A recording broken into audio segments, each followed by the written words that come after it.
and referendum 2020. Khalistan is a country and referendum 2020 is a mean to achieve Khalistan. So the 2020 only you are considering territory of Punjab or the Yes. whole India? Indian Hal Punjab. That's what we are creating.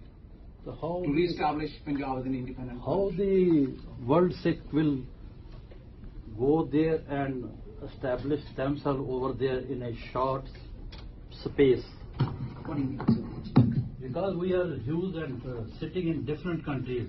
Yes. And if we achieve this goal, naturally we have to move to that place.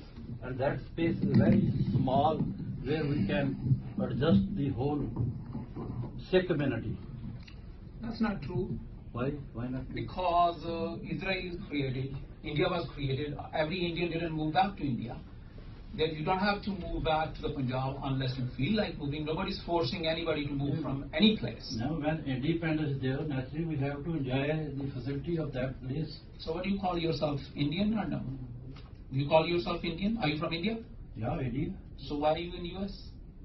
If you think that you are free and you wanted to enjoy independence, you should have been in India. Same